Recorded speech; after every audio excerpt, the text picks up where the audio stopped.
पिता 3 दिन मुझे जमीन के अंदर खड़े रहना पड़ेगा, तेरे बगैर मैं कैसे रहूं?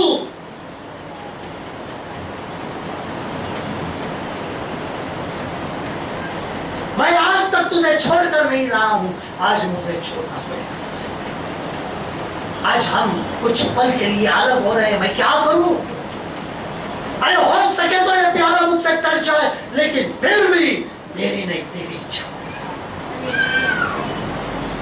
वो दर्द का प्याला जो उसने पिया है वो आज हम पी नहीं सकते। हम छोटी सी परमेश्वर की इच्छा पूरी करने के लिए दुनिया को छोड़ नहीं सकते। हम कभी कभी परमेश्वर को छोड़ सकते हैं, लेकिन दुनिया के बातों को छोड़ नहीं सकते। क्या आज कलीसिया उस त्यागमय जीवन से जी रही है? क्या कलीसिया ने दुनिया के बातों को छोड़ा है?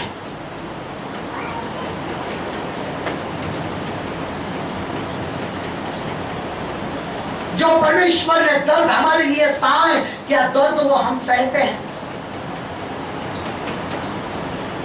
जब किसी बच्चे को छोड़ दिया जाता है, माँ बाप छोड़ के निकल जाते हैं, पता नहीं है, तो उसको लावारिस कहा जाता है। तब उसको दर्द क्या होता है?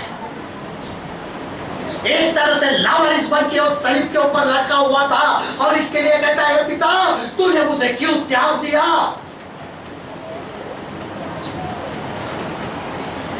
क्या मैं तेरे पास आ नहीं सकता हूं इस वक्त?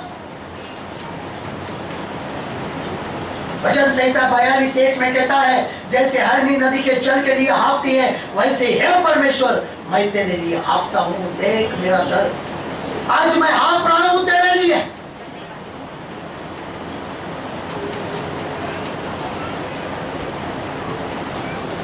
आज मेरे जीवन की दशा को देख, तूने मुझे क्यों त्यागा है, क्यों छोड़ा है? आज हमसे कभी कोई प्यारी व्यक्ति निकल जाती है छोड़कर, तो बहुत दर्द होता है, लेकिन तब क्या हम उसके दर्द को महसूस करते हैं? हमारे जीवन में जब ये घटनाएं घटती हैं, तब हमें उस पल को याद करने के लिए घटती है जो सलीब पे हो रहा था, जिसके लिए हम आज यहाँ पर बैठे हैं, ताकि जब वो आए तो हम उसके साथ चले जाएं। साधारण सी बात है। परमेश्वर हमें कभी कभी उस कगार पर लाके खड़ा कर देता है, या तो परमेश्वर को अपनाना है या तो दुनिया को अपनाना है। कभी कभी हम बहुत बड़ा गीत तो गाते हैं, यीशु के पीछे मैं चलने लगा, न लौटूंगा न लौटूंगा। I have decided to follow Jesus, no turning back, no turning back। घर मेरे पीछे कोई ना आए तो ना लौटूंगा। ये गाना उस शख्स ने लिखा है जिस शख्स को एक राजा ने पकड़ा और कहा, देख ये तेरा परिवार है, अगर तू यीशु मसीह को छोड़ता है तो मैं तेरे परिवार को छोड़ देता हूं। तब उसने उस परिवार के पास देखा और वो गाना गाने का उस कलाम को लिखा, घर मेरे पीछे कोई ना आए, ना लौटूंगा ना लौटूंगा। फिर उस राजा ने हर एक कीमती बेशकीमती हीरो जमाने को बताया और कहा, देख यीशु मसीह को छोड़ दे, मैं ये तेरे लिए देता हूं। फिर उसने ये कलाम लिखा, दुनिया को छोड़कर सलीब को लेकर ना लौटूंगा ना लौटूंगा। और फिर उस इंसान के सर को कलम कर दिया गया। ये गाना हमारे पास है जो हम गाते हैं, I have decided to follow Jesus, Yeshu के पीछे मैं चलने लगा। गाना गाने के लिए बहुत आसान है, लेकिन जो गाना स्थिति में लिखा गया है वह बहुत दर्दनाक है।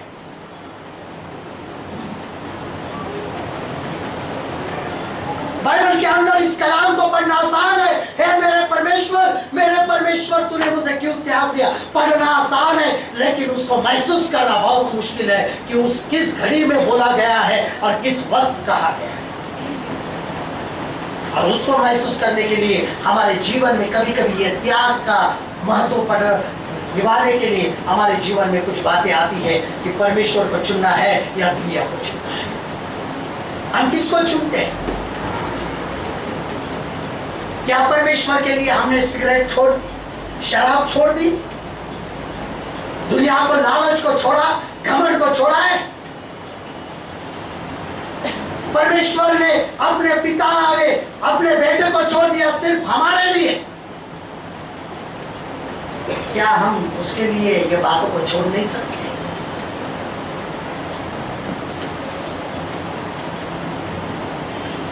जो दर्द से कहा है, अभी तक जो 3 वाक्य उसने कहे थे बहुत आसानी से कहे थे, लेकिन ये वाक्य से, इस चौथे कलाम से उसका जो दर्द शुरू हुआ है वो 3 घंटे का दर्द है। तीसरा पहर, यहां से सांस बंद हो चुकी है, क्योंकि शरीर में खून का एक कतरा भी बाकी नहीं है, सूख गया है शरीर।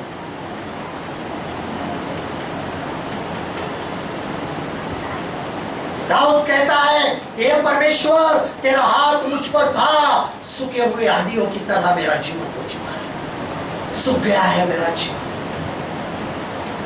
मेरा हड्डी का रस भी सूख चुका है।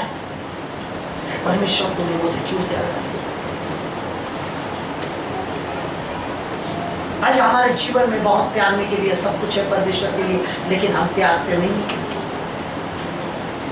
जब बात आती है यीशु मसीह को अपनाने की, जब उसको ग्रहण करने की, तब हमारे लिए बहुत बहाने होते हैं, मेरा ये ऐसा है, मेरा वो ऐसा प्रॉब्लम है, मेरा वैसा प्रॉब्लम है, लेकिन हम ये ग्रहण नहीं करते, मेरे से सब कुछ छूट गया फिर भी चलेगा, लेकिन मैं परमेश्वर तुझे नहीं छोड़ूंगा। क्या त्याग किया है हमने आज तक? परमेश्वर के लिए क्या त्याग किया है हमने आज तक? क्या छोड़ा है आज तक?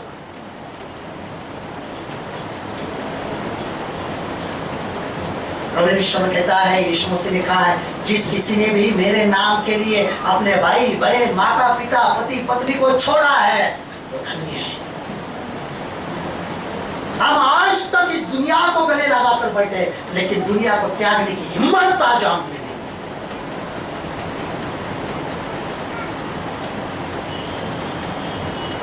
क्या हम कह सकते हैं बात से, यस हम मसीह लोग हैं, हमने दुनिया को त्याग दिया है, हम दुनिया को ग्रहण नहीं कर सकते? कहना मुश्किल है, लेकिन जब वक्त आता है तो सब भाग जाते हैं। यहां पर जो दर्द का शब्द है, वो दर्द हमारे जीवन में आने की मौका चाहता है, लेकिन हम आने नहीं देते हैं। हमारे जीवन में कभी कभी ऐसी बातें होती है कि हमें कुछ ना कुछ त्यागना पड़ता है, कि हम ये त्यागे। परमेश्वर कहता है कि ये त्यागे, और ये अंधेरे में जीवन जी रहा था उस वक्त, वो अंधेरे में अद्भुत अंधेरा है, अंधेरा एक डर का होता है, एक अद्भुत होता है। उस अंधेरे में परमेश्वर और उसके बीच में विश्वाई चल रही थी। परमेश्वर पिता ने अपने मुंह को फेर लिया है और ये पुकार रहा है, तू मेरी आवाज क्यों नहीं सुन रहा है पिता?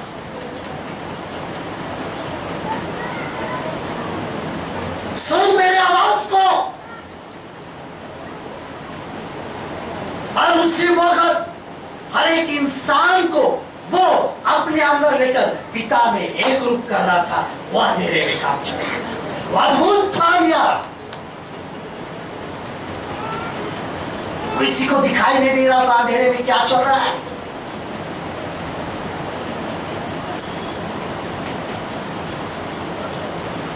जो अंधेरा आदम के द्वारा आया, वही अंधेरे में ये आखिरी आदम लटक के पड़ा है, ताकि उस अंधेरे के बाद हमारे जीवन में उजाला आ जाए।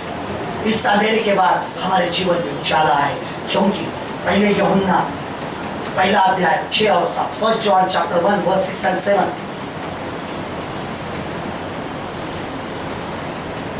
और यदि जैसा वह ज्योति में है, और यदि जैसा वह ज्योति में है, वैसे हम भी ज्योति में चले तो एक दूसरे से सहभागिता रखते हैं, और उसके पुत्र यीशु का लहू हमें सब पापों से शुद्ध करता है। यदि हम कहें कि हमें कुछ भी पाप नहीं, तो अपने आप को धोखा देते हैं और हमें सत्य नहीं। यदि हम अपने पापों को मान लें, तो हमारे पापों को क्षमा करने में और हमारे पापों को क्षमा करने और हमें सब अधर्म से शुद्ध करने में विश्वास योग्य और धर्मी है। यदि हम कहें कि हम अपने पाप नहीं किया तो उसे झूठा ठहराते हैं और उसका वचन हम में नहीं। Praise the Lord. और ये अंधेरा उसके लिए था ताकि हम ज्योति में चले जैसे वो ज्योति में है। वो ज्योति हमारे लिए बनाई गई और उस अंधेरे में जो शब्द उसको सुनाई दे रहे थे वो तीर के समान थे जहां पर उसकी निंदा हो रही थी। भजन संहिता 42:10 में कहा है, मेरे सताने वाले जो मेरी निंदा करते हैं मानो उससे मेरी हड्डियां चूर चूर होती है, मानो कटार से छिदी जाती है, क्योंकि वे दिन भर मुझसे कहते रहते हैं तेरा परमेश्वर कहाँ है। इसके लिए परमेश्वर मैं पूछता हूँ तूने मुझे क्यों त्याग दिया है। कटार से शब्द चुभते हैं मेरे दिल में कि वो कहते हैं तेरा परमेश्वर कहाँ है। जैसे उसने कहा एली एली लमा सबक्तनी, शास्त्री और फरीसी ने कहा रुको, ये वो एलिया को पुकार रहा है, देखते हैं एलिया आता है। लेकिन उसने एलिया ने एली कहा था मेरे परमेश्वर। एलोहिम शब्द का पहला वाक्य एली मेरा परमेश्वर।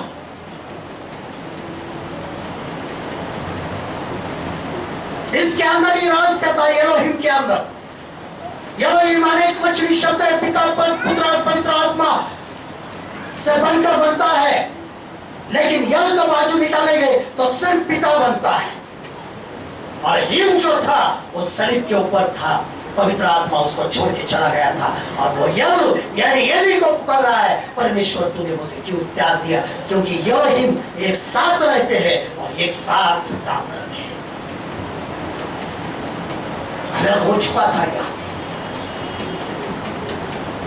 वो बिछवाई चल रही थी। अरे वो अलग अकेलेपन की वजह से हमारा मिलाप उस पिता के साथ हो रहा था। वादेरा वो त्यागना, वो त्यागा हुआ धर्मी था। एक धर्मी व्यक्ति को त्यागा जाता है। आज कलीसिया धर्म के मार्ग पे चलेगी तो उसको भी त्यागा जाएगा।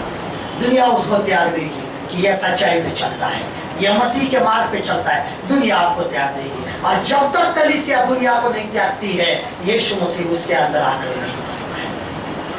आज हमने उसके लिए क्या त्याग किया है? आज हम उसके लिए क्या त्यागते हैं? जो दर्द उसने सहा है, क्या हम सहने की ताकत रखते हैं? आज हमारे जीवन को जांचो। क्या आज आप दुनिया को छोड़ने के लिए तैयार है? क्या कलीसिया दुनिया से अलग होने के लिए तैयार है? और जब तक दुनिया से अलग नहीं होती है तब तक यीशु मसीह के पास नहीं जा सकती। याद रखना है। बाइबल कहती है जब तक पहला पति नहीं मरता है उसको दूसरा पति से विवाह करने की अनुमति नहीं है। हमारा पहला पति जो है वो दुनिया है। जो शैतान जब तक हमारे जीवन से नहीं मरता है, दुनिया जब तक हमारे जीवन से नहीं मरती है, हम सच्चे पति से ब्याह नहीं कर सकते। और कलीसिया का सच्चा पति प्रभु यीशु मसीह। यह चौथी सीढ़ी है त्यागने की। आज तो आप कहते हो विश्वासी, लेकिन अपने दिल से पूछो आज तक आपने यीशु मसीह के लिए क्या छोड़ दिया है?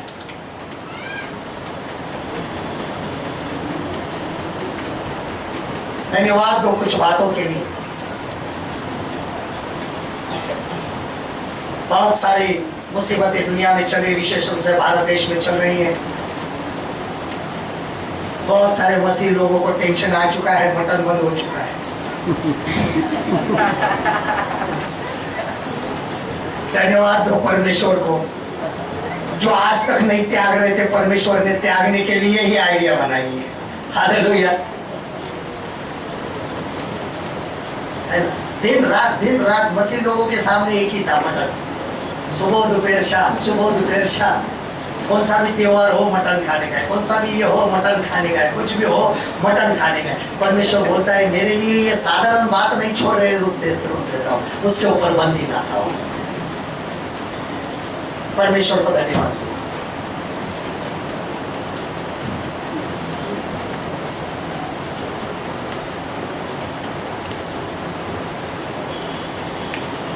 आज हमने क्या त्यागा है? आज एक ही क्वेश्चन है, एक ही सवाल है आपसे।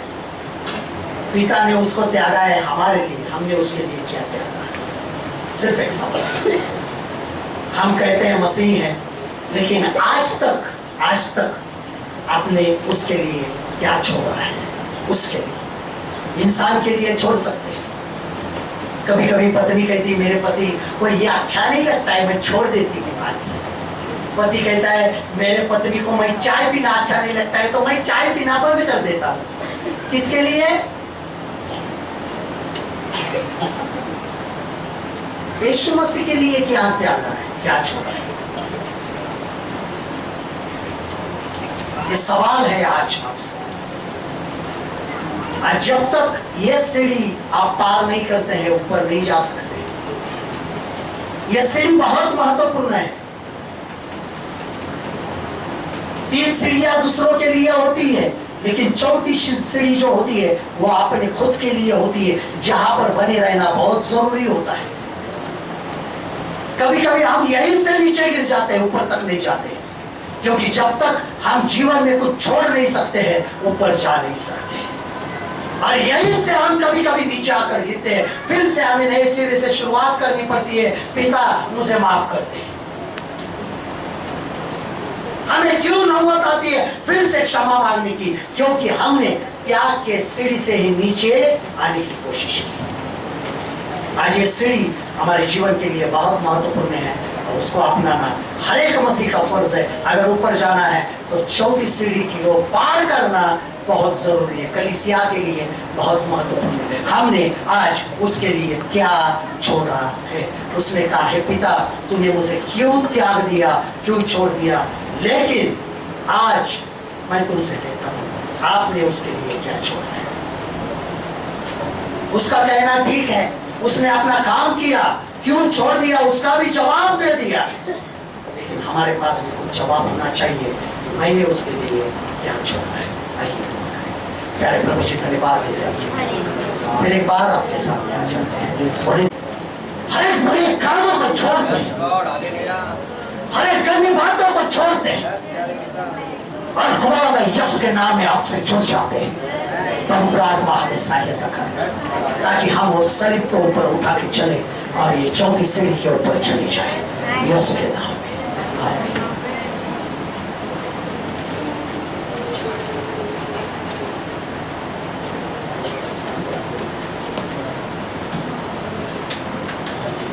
आइए अपने शब्द के लिए हम हालेलुया हालेलुया हालेलुया हालेलुया हालेलुया हालेलुया हालेलुया हालेलुया hallelujah. Thank you Jesus, thank you Jesus. Hallelujah hallelujah.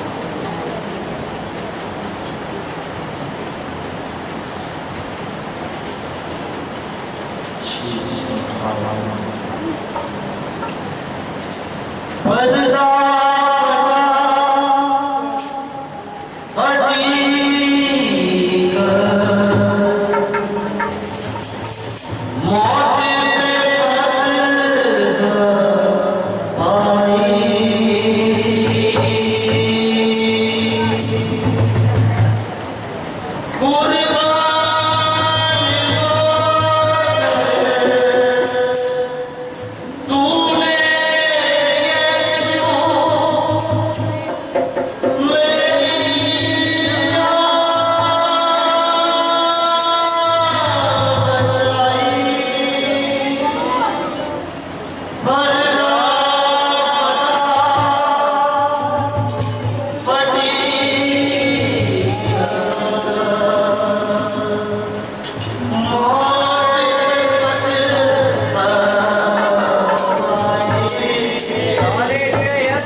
उसके बाद उसके लिए उसे शब्द उसने कहा मैं प्यासा दावत इस नाम का आशीष करे दास का हमारे बीच नाम मेरे रूह से भर यीशु नाम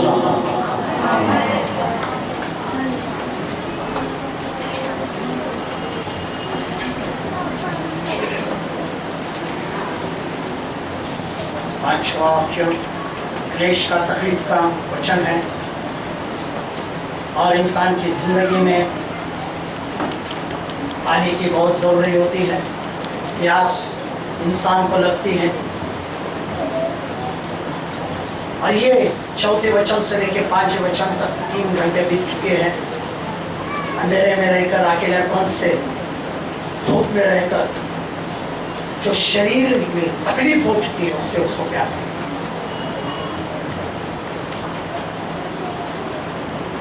क्योंकि शरीर के अंदर ना तो खून है ना तो कुछ बचा है, अब उसको प्यास लगी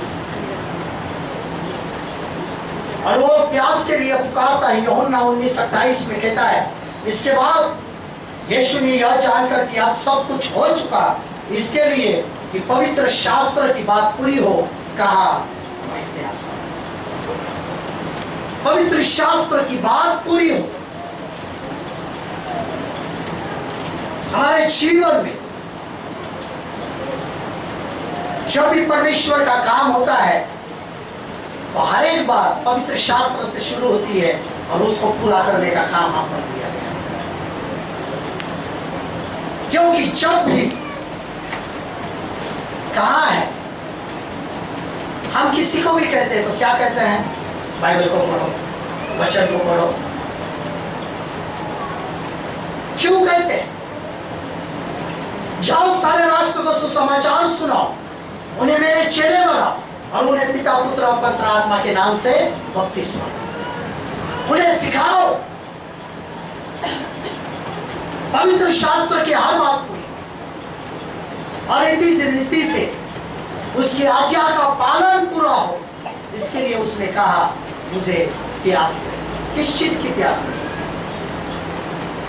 आज किसकी प्यास लगी है? यीशु मसीह। आज कोई उसको पानी की जरूरत नहीं है।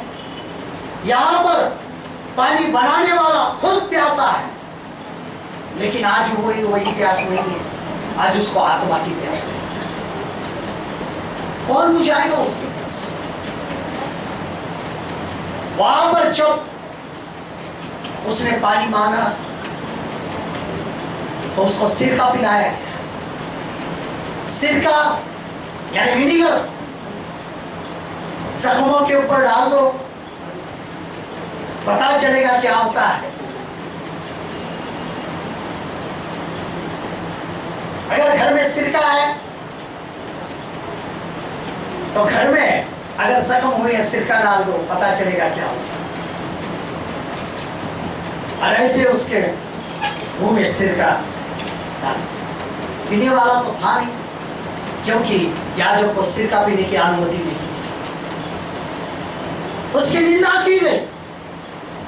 पानी मांगा तो सिरका दिया, खाना मांगा तो उसने कहा मुझे जहर दिया। जीवन की रोटी को जहर दिया गया, जीवन के जल को सिरका पिलाया गया। लेकिन आज फिर भी वो कहता है मैं प्यासा हूं। कौन है ऐसा शख्स, कौन है ऐसी कलीसिया जो मेरे प्यास को बुझाना चाहता है?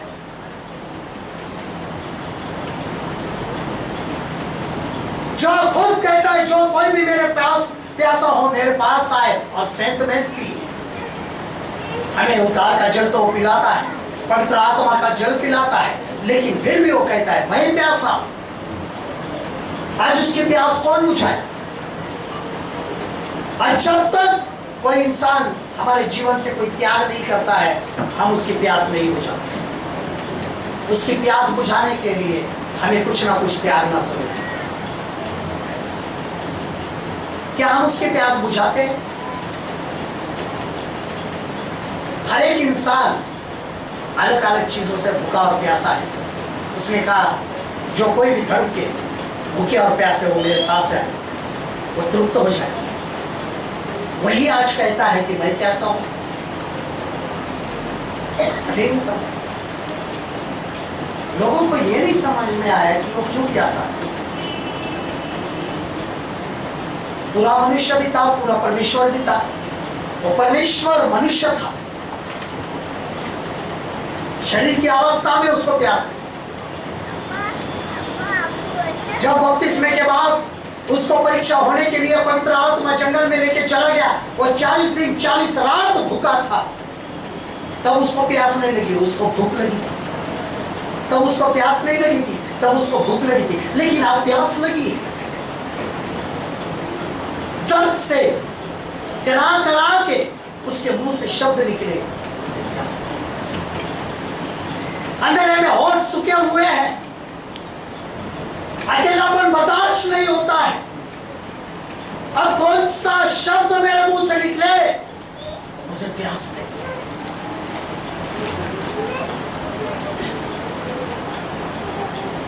वहां पर उसने जब लोगों को देखा कि जो मुझे मारने पे तुले हुए हैं, लेकिन मुझे इनकी प्यास लगी है, यह परमेश्वर है। मुझे इन लोगों की प्यास लगी, ये मेरे खून के प्यासे है, लेकिन मैं इनकी आत्मा का प्यासा हूं। जो आत्मा मुझ पर विश्वास रखेगी वो उद्धार पाएगा। मैं उसका प्यासा हूं।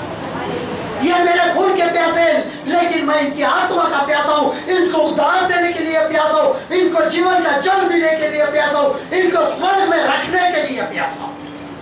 मेरी प्यास आत्मिक है, वो कहता है मुझे इनके दिल की प्यास लगी है, मुझे ये आत्मा चाहिए ताकि ये उद्धार पाए, ये शैतान के हाथ में ना चली जाए, जिसके लिए मैंने इतनी बड़ी कुर्बानी दी है, तो उसका नतीजा यह है कि मुझे प्यास लगी है। आज हम जब वो कहता है मुझे प्यास लगी, तो हम उसको क्या देते, हम उसको क्या पिलाते? वचन संहिता 69:21 में कहा है, और लोगों ने मेरे खाने के लिए इंद्रायण दिया और मेरी प्यास बुझाने के लिए मुझे सिरका पिलाया। वचन पूरा हो रहा था, शास्त्र वचन पूरा हो रहा था, हर एक बात को देख रहा, क्योंकि आप सब कुछ पूरा होने वाला। आज हर एक बात के लिए परमेश्वर तैयार था, हर एक बात को वो टटोल रहा था, क्योंकि आगे जो वचन वो कहने वाला था वो बहुत जरूरी था। जहर तो खा लिया, सिरका भी पी लिया।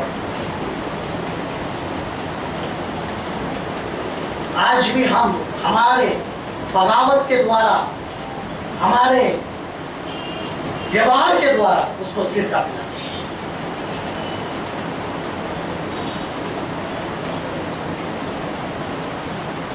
हम उसकी नाफरमानी करके उसको सिरका पिलाते हैं, हम उसकी आज्ञा को तोड़कर उसको सिरका पिलाते हैं। लेकिन वो तो शास्त्र को पूरा करने के लिए वो कहता है कि मुझे प्यास लगी।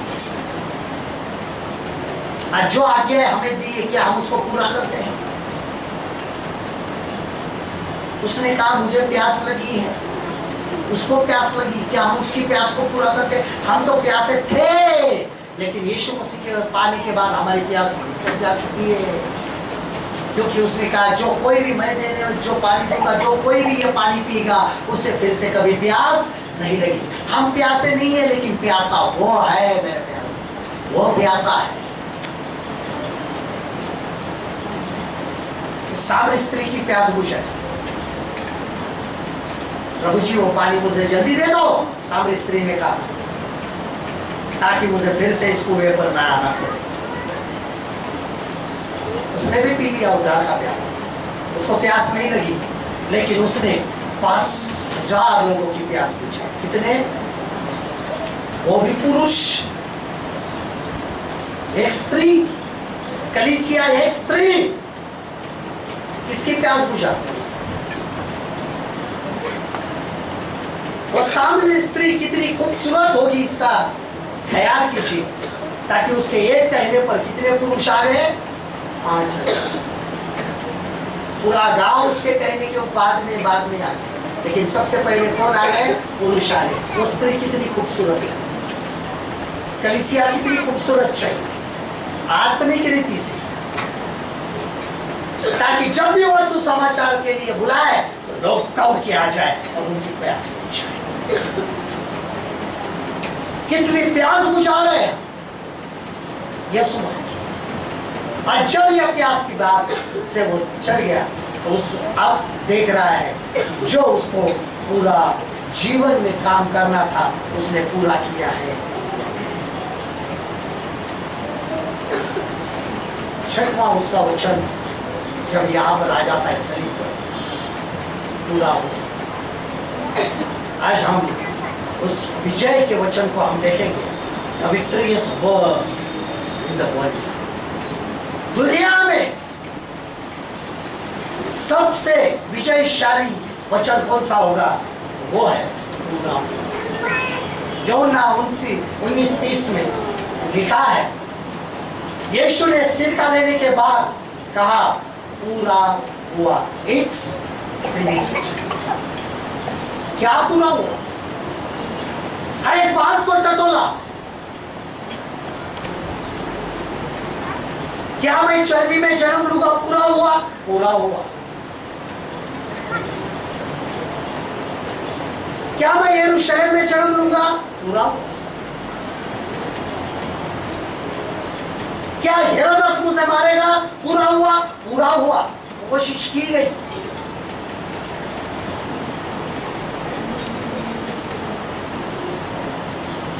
क्या बाकी? तो कोख में, सीने में तीर चलना बाकी है, हड्डियों को ना तोड़ना बाकी है, क्योंकि शास्त्र लेख में लिखा था उसका एक भी हड्डी तोड़ी नहीं जाएगी, वो भी पूरा होने जा रहा था।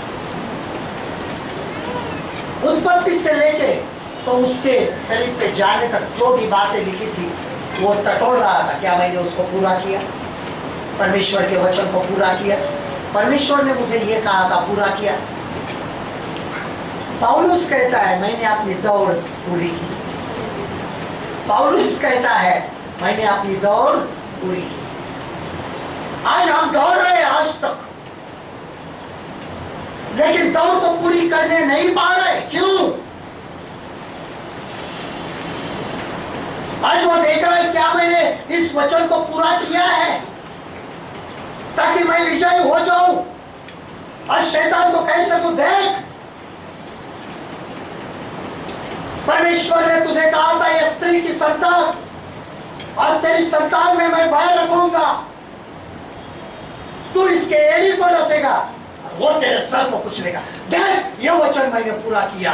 तूने तो मेरे एड़ी को डसकर मुझे सलीब पर चढ़ा दिया, लेकिन मैंने ये काम कर कर तेरे सर को कुचल दिया, ताकि उस चोर के द्वारा ही मैंने उद्धार की शुरुआत की है और उस सलीब पर ही मैंने पहला उद्धार बना दिया, ताकि उसने कहा तू कि मुझे याद कर। मैंने कहा तू आज मेरे साथ सुख हो। देख शैतान, मैंने तेरे सर को कुचल दिया, मैंने तेरे मृत्यु को इस सलीब पर चढ़ा दिया। आज मैं तेरे हर बात को ठुकरा रहा हूं, क्योंकि मैं मेरे परमेश्वर का वचन पूरा कर रहा हूं। हर एक वचन को मैं पूरा कर रहा हूं, क्योंकि मैं विजयी होने जा रहा हूं। क्योंकि बाइबल कहती है देखो डरो मत, क्योंकि मैंने दुनिया को जीत लिया है। डरो मत, मैंने दुनिया को जीत लिया है। और जो विजयी परमेश्वर है, जिसने दुनिया को जीत लिया है, अगर वो तुम्हारे संग है तो हमें डर किस बात का है? वो कहता है तुम इंसान से क्यों डरते हैं? जो शरीर का नाश करने के लिए समर्थ है उनसे ना डरो, तो जो आत्मा और शरीर का दोनों का नाश करने के लिए समर्थ है उससे, क्योंकि मैंने इस दुनिया को जीत लिया है। मैंने हर एक बात को पूरा किया है उस शरीर को, मैंने पुराने नियम को पूरा किया है।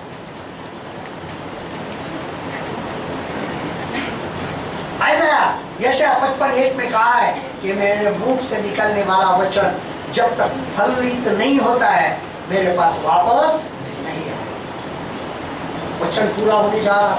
परमेश्वर के मुख से निकला हुआ वचन सलीब पे था और वो कह रहा था पूरा हुआ। देख तूने मुझे जिस काम के लिए भेजा उसको मैंने पूरा किया है। कलीसिया को भी भेजा, जाओ सारे राष्ट्र को सुसमाचार सुनाओ, हर एक व्यक्ति को सुसमाचार सुनाओ। कभी कभी हम घर में कहते हैं एक ही उद्धार पाया हुआ है, घर के लोग उद्धार पाए हुए नहीं, क्या सुसमाचार सुनाया है? उनके लिए क्या जिम्मेदारी हमारी हमने पूरी की है?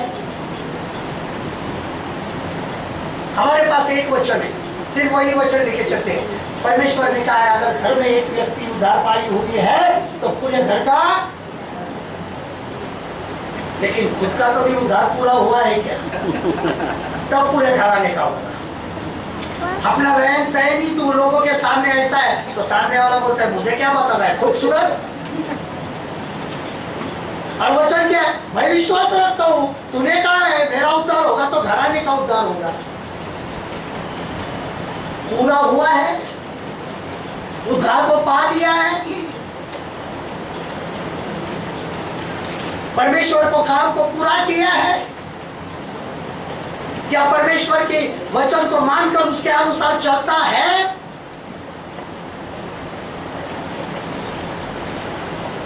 कहा है चोरी मत करना, लेकिन आज भी चोरी की आदत गई नहीं है। घर के अंदर चोरियां होती है, घर वाले बोलते तेरे बाइबल में लिखा है ना चोरी मत कर, फिर करता क्यों है? और हम कहते हैं हम सुसमाचार सुनाते हैं, हम मसीही हैं।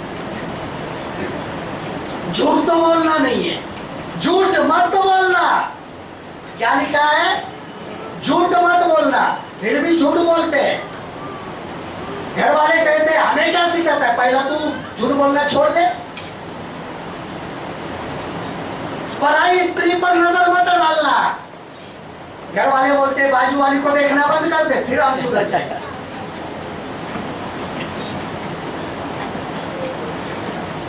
कौन सा वचन हम परमेश्वर का पूरा करते हैं हमारे जीवन में, कौन सी आज्ञा को मानते हैं?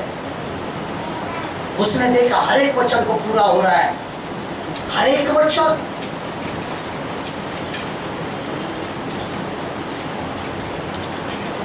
यूहन्ना 17:4 में कहता है, जो काम तूने मुझे करने के लिए भेजा है उसको मैंने पूरा करके पृथ्वी पर तेरी महिमा की है। पृथ्वी पर तेरी महिमा की है। देख, मैं सलीब पे जरूर हूं, लेकिन तेरी महिमा हो रही है क्योंकि मैंने तेरे काम को पूरा किया है। मैं सलीब पे जरूर हूं, लेकिन मैं तेरी महिमा कर रहा हूं क्योंकि मेरे इस काम के द्वारा पृथ्वी पर तेरी महिमा हो रही है। सलीब पे जाने से परमेश्वर की महिमा होती है। सलीब पे जाने से परमेश्वर की महिमा होती है। क्या हमने ये काम पूरा किया है? क्या हमने परमेश्वर की महिमा को पूरा किया है? क्या हमारे जीवन से परमेश्वर की महिमा होती है? बाइबल कहती है तुम्हारे वजह से मेरी निंदा होती है, तुम्हारे वजह से मेरी निंदा होती है। मसीह लोग बोले तो एक ही ख्याल आता है, मसीह बोले तो क्रिश्चियन लोग अरे भाई शराब नहीं पीनी है, किसने कहा नहीं पीनी? अरे बाइबल कहता है, बाइबल में लिखा है मसीहा ने बनाई, हमने लगाई, दूसरे मसीहा ने किधर बनाई? बोले काना गांव में बनाई। काना गांव में क्या बनाया पता नहीं था, वहां पे उसने दाख रस को बनाया था, लेकिन वो दाख रस नहीं था, उसका मतलब होता है यीशु का मसीह का लहू और क्षमा। जहां पर जो बर्तने जो मटके रखे गए थे वहां पे लिखा है कि यहूदी की रीति रिवाज के अनुसार शुद्धता के लिए वो मटके रखे गए थे, क्योंकि युद्धार जो था यहूदा में से था, वो जो मटका था वो यहूदी था। यीशु मसीह उस यहूदा में से आया था, वो दाखरस जो था वो यीशु मसीह का लहू था जो उसके मटके में से आने वाला था, उसके जीवन से आने वाला था। उसको जो कोई भी पिएगा वो उद्धार पाने वाला।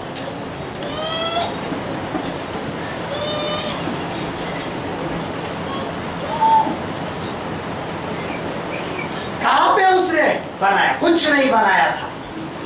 उसने कहा था मटके पानी से भर दो और उसको निकाल कर बांट दो। ना तो उसके ऊपर दुआ की थी, ना तो उसको आशीषित किया था, वो तो पूरा पानी था। और वो पानी वो जीवन का जल था जो यीशु मसीह में था, और उसने उसको भी पूरा किया शरीर के ऊपर। देख, मुझ पर जो कोई भी विश्वास रखेगा वो उद्धार पाएगा।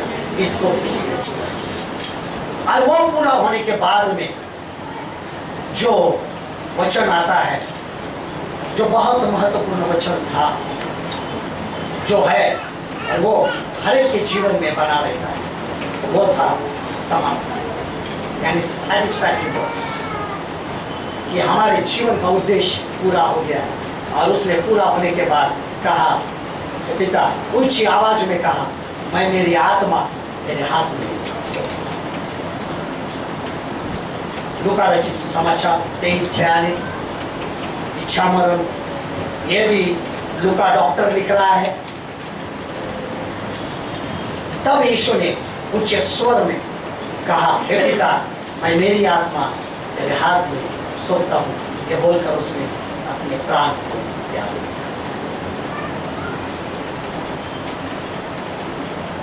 सब बातों को देखने के बाद छुटकारा पाया कि अब कुछ बाकी नहीं है। जो भी बेस्ट है मैंने किया, जो भी उत्तम है मैंने किया, और सबसे उत्तम मैं अपनी जान को, अपनी आत्मा को उसके हाथ में सौंपता हूं, जो जहां पे सुरक्षित रहती, क्योंकि उसने कहा है कि वो आत्मा देने का और लेने का अधिकार मुझे, इसके लिए मैं मेरी आत्मा परमेश्वर तेरे हाथ में सौंपता हूं। आज हमारे जीवन बहुत जरूरी है कि हमारी आत्मा किसके हाथ में है। हम किसके हाथों से चलाए गए? हमें कौन चला रहा है? हमें दुनिया चला रही या पवित्र आत्मा चला रही? हमारी आत्मा किसके हाथ में? हम किसके हाथ में सुरक्षित है?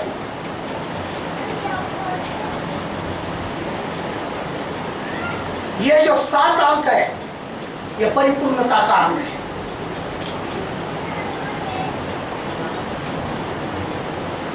और उसने सब काम पूरा किया था। अगर आप उत्पत्ति की किताब के अंदर परमेश्वर ने जो सृष्टि बनाई उस 7 दिन को देखेंगे तो इस 7 वचन को आप पाएंगे वहां पे।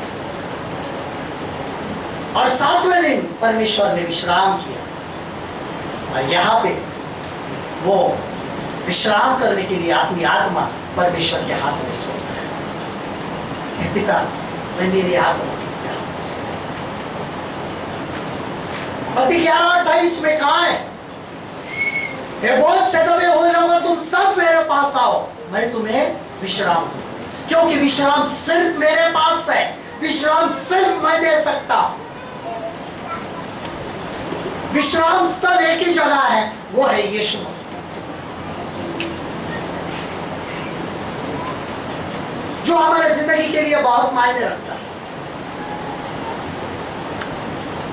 जब कलीसिया उठाई जाएगी तब वो विश्राम पाएगी, लेकिन वो जगह पर विश्राम पाने के लिए जरूरी है अपनी आत्मा सुरक्षित हाथों में, सही हाथों में। कहाँ है मेरी आत्मा? कहाँ है मेरा जीवन? किसके हाथ में है? यह बहुमूल्य जीवन मैं किसके हाथ में दे रहा हूं? कौन संभाल रहा है मुझे?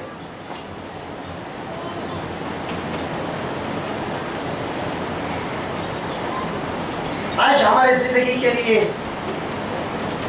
एक बहुत बड़ी बात है कि हमारी आत्मा सुरक्षित जगह हो, हमारा जीवन सुरक्षित हाथों में। आजकल का अगर माहौल देखेंगे बहुत खराब है, दुनिया का भी और आत्मिक माहौल भी बहुत खराब है। अगर आत्माएं गलत हाथ में पड़ी तो वो भी खराब होता है। आत्मा भी सही हाथ में जाना जरूरी है। सही कलीसिया में जाना बहुत जरूरी है।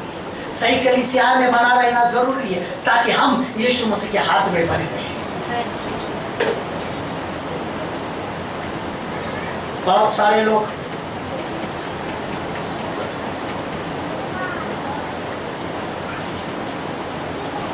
यीशु मसीह को अपनाते तो है, लेकिन अपनी आत्मा उसके हाथ में नहीं देते। यूहन्ना की 3 पत्री 2 वचन कहता है, हे प्रिय, मेरी यह प्रार्थना है कि जैसे तू आत्मिक उन्नति कर रहा है, जैसे ही तू सब बातों में उन्नति करे और भला चल रहा है। क्या कर रहे हैं हमारी उन्नति कब हो? जैसे तू आत्मिक बातों में उन्नति कर। कब होगी? जब हमारी आत्मा सही हाथ में, हमारा जीवन सही कलीसिया से जुड़ा रहे, कलीसिया मसीह से जुड़ी रहे, तब हमारा आत्मा सही। आज हमारे जीवन के पास देखो और सोचो, मैं किसके हाथ में?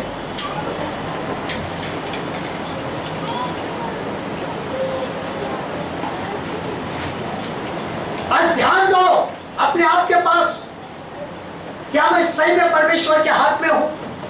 परमेश्वर मुझे चला रहा है?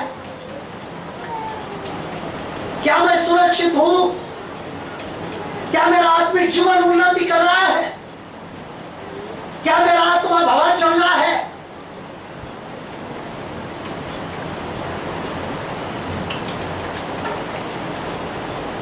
हम कभी कभी हमारे जीवन को ऐसे व्यक्ति के हाथ में सौंप देते हैं जिसका कोई खुद का भरोसा नहीं होता है, जो अपने आप का भी भरोसा नहीं दे सकता है, लेकिन एक ही भरोसे के काबिल है जिसके हाथ में जीवन हमारा सुरक्षित होता है, उसका नाम यीशु मसीह है।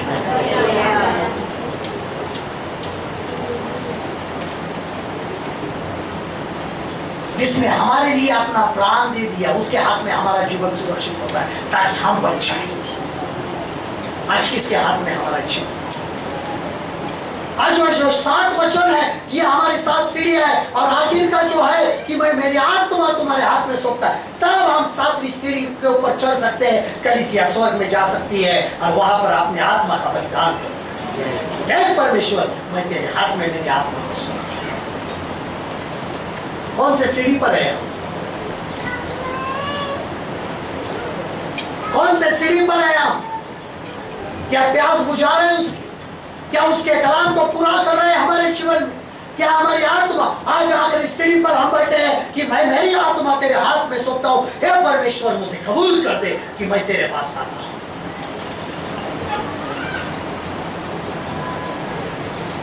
जवान बोलेंगे हमारी उम्र नहीं है, लेकिन यही उम्र है कि अपने आप को उसके हाथ में सौंप दे। बूढ़े बोलेंगे कि हमारा जीवन कुछ बाकी नहीं है, लेकिन यही जीवन है, आखिरी जीवन में क्यों ना हो उसके हाथ में सौंप दे, ताकि आने वाले दिनों में वो हमें ले जाकर उस विश्राम स्थल में हमें विश्राम दे। जरूरत है आज हमारी आत्मा सही हाथों में सौंप। कहां है आपकी आत्मा? किसके हाथ में है आप? प्रभु यीशु मसीह ने अभी अपनी आत्मा उसके हाथ में सौंप दी, उसके पिता परमेश्वर के हाथ में। आज हमारी आत्मा कहां है? आज हम किसके हाथ में? कैसे जी रहे हैं?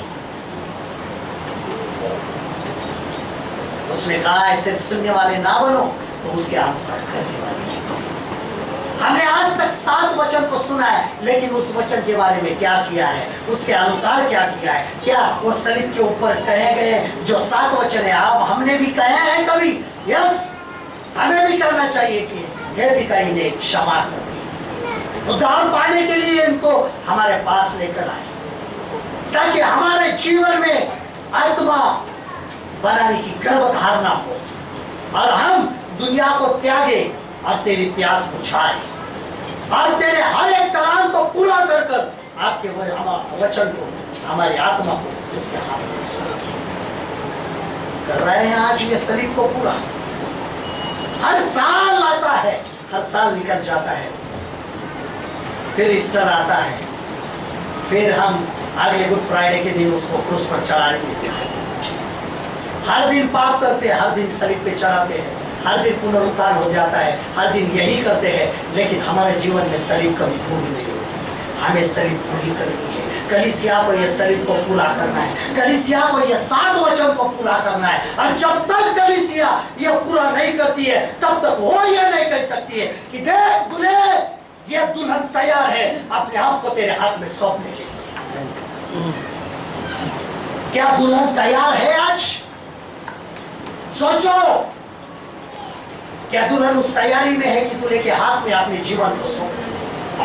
अगर आज हम अपने आप को उसके हाथ में सौंपने के लिए तैयार है, तो आज एक दिल में एक निर्णय ले लीजिए।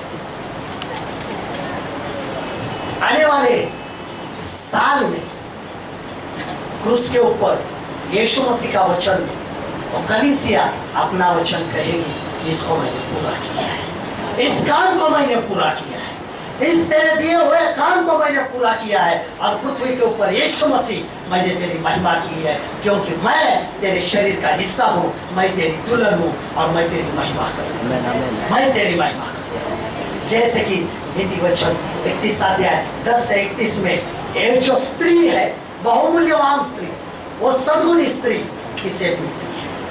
वो स्त्री दूसरे तीसरे कोई नहीं, वो कलीसिया है। उसका जीवन कैसे होना चाहिए, वो सलीब के ऊपर परमेश्वर की कैसे महिमा करती है, वो हमें करना है।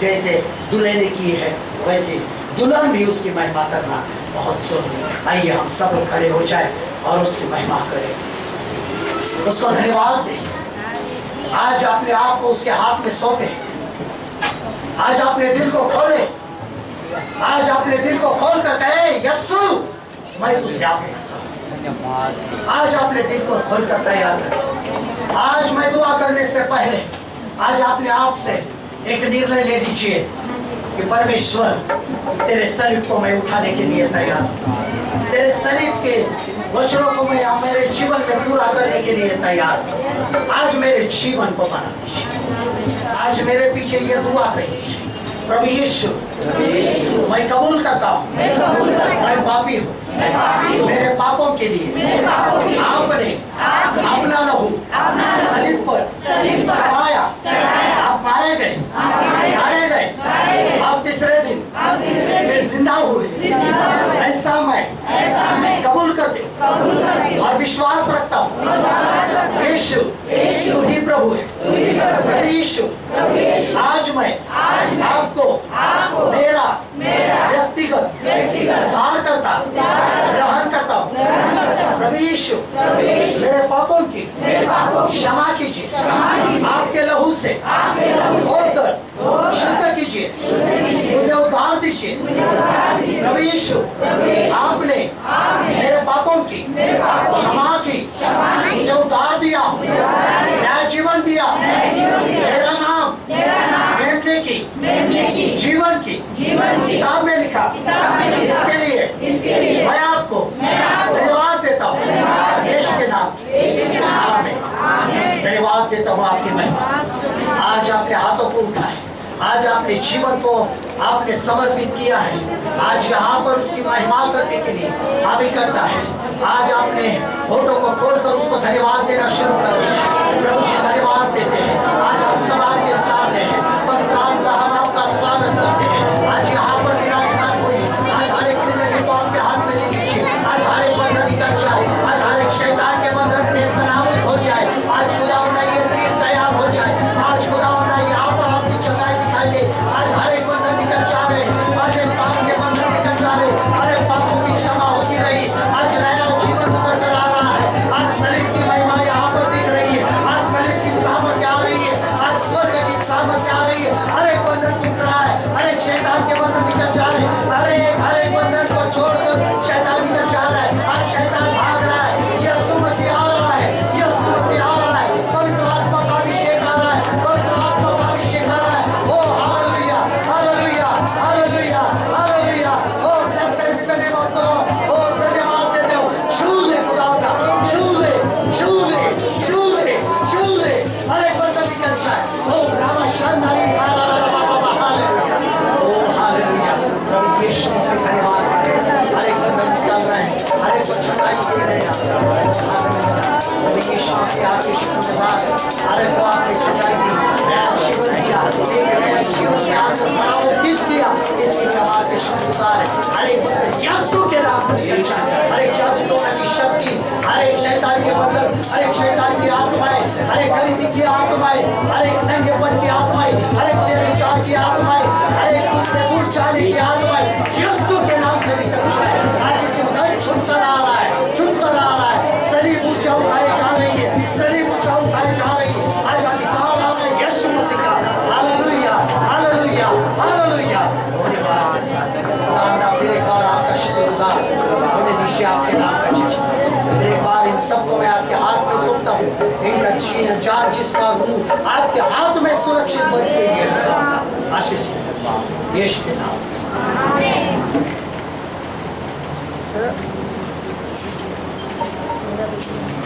अभी प्रभु परमेश्वर का प्रेम हमारे यीशु मसीह का अनुग्रह और पवित्र आत्मा की सहभागिता प्रभु यीशु मसीह का दूसरा आना होने तक और कलीसिया का यह शरीर ज्ञान उसके साथ ले जाने तक हमेशा हमेशा के लिए बरकरार रहे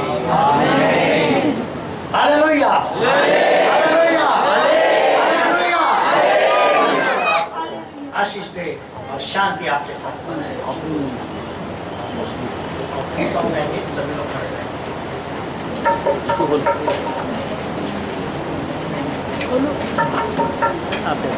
आगे आगे यीशु चला पीछे पीछे हम भी चले आगे आगे यीशु चला पीछे पीछे हम भी चले आगे आगे यीशु चला पीछे पीछे हम भी चले आगे आगे यीशु चला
ठीक है